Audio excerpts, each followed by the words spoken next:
When I woke up sometime around 5, 6 o'clock this morning, went to check my phone, the first thing I saw was a news alert. I think this was coming out of the Sky News.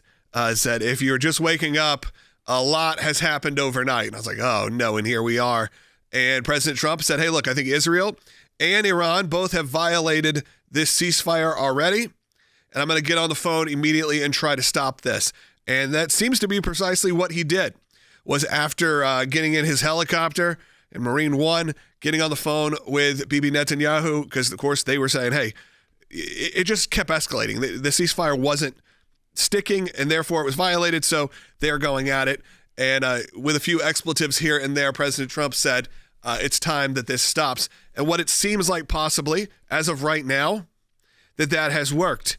Will, what do you want to play here? I know you just... Yeah, this is actually from that little press gaggle that happened as President Trump was leaving the White House to go to Marine One on his way to Air Force One, where he's headed to a NATO summit. You urge both sides not to violate the ceasefire, but reports coming from the region suggest that the sides accuse each other for violating the ceasefire. So I think they both violated it. I'm not sure they did it intentionally. They couldn't rein people back. I don't like the fact that Israel went out this morning at all, and I'm going to see if I can stop it. So as soon as I get away from you, I'm going to see if I can stop it, okay? We hope. We know these Iranian missiles that came in some did land in Israel, some did kill citizens.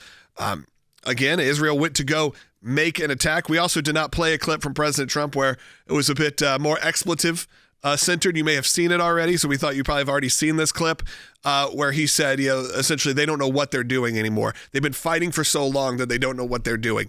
I understand Israel's point of view. I understand that this is not a war that's easy to be settled. But unfortunately, here we are. I think we all went to bed a little happy, a little breathing a sigh of relief. I saw a lot of people who were critical on President Trump's attacks of Iran, actually saying, you know what, we were wrong. He was so quickly able to create a peace by doing this. And then chaos erupted once again. Genuinely, you could feel the frustration and the language that came out is not and typical. The disappointment you could tell by him, because I think he thought going to sleep, it was probably going to be a very historic, we'd be writing about it in books. That is what they always say in the history books, because he said 12-day war, kind of started labeling it, saying, we were the great peace broker. Here's how it ended. And then, of course, has to wake up to the fact that neither side really stopped. And if anything, it was escalating to a even further point. Now, as the president is on Air Force One, headed to a NATO summit, I believe in Amsterdam, he was talking to reporters as it went. Leaving the White House, he said, I got to go handle this. And now we have this soundbite from Air Force One just a little bit prior to us going live today. Let's go ahead and roll bite 8. As it appears, he called the Israelis, and all reports are saying it was a pretty furious call with Bibi Netanyahu, that the bombings escalated instead of winding down. But here is how President Trump is categorizing this ceasefire now. Let's roll bite 8. Breaking news. Everything good. Israel, as you know, turned back. They didn't do that raid this morning, fortunately. That was a big thing. Appreciate it. They had a lot of planes going, and they were going to do something, and they didn't do it. We're happy about that. Very happy about that. So the ceasefire is very much in effect, and I think we're going to keep it there for a long time. Now, if President Trump was able to use his negotiation skills and force, to be honest, to have Israel stop this, the question is, does it stop Iran? Who, again, we know President Trump has had a historically very good relationship with Benjamin Netanyahu. So to have a frustrated phone call is not going to necessarily end in some diplomatic war that could come up.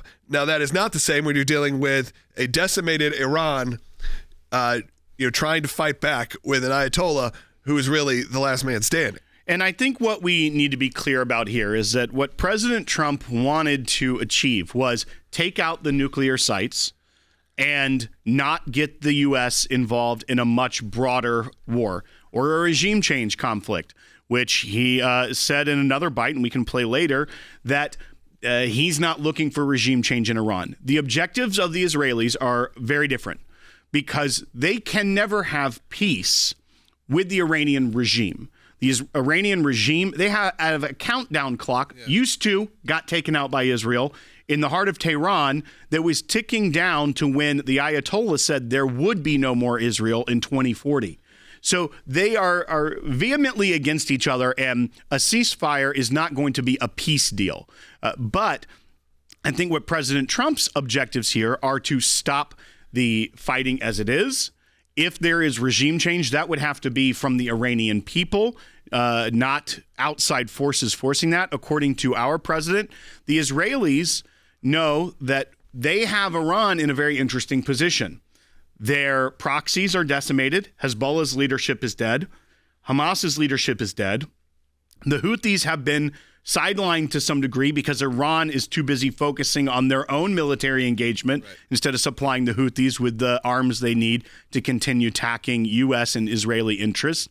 So they see an opportunity of Iran on the ropes. So now we do see conflicting policy between what President Trump wants and what the Israelis want. And just how that plays out is what we're going to have to keep an eye on. Probably President Trump is realizing that negotiating with these two parties, it's not always on the up and up. It doesn't always mean that you're getting what you think you're getting. Like you said, they have different motives. They have different end games. And I think we got to remember a lot of what's happened over the last 20 years or so, even 10 years. This isn't the first time where Iran has had the opportunity to rise up.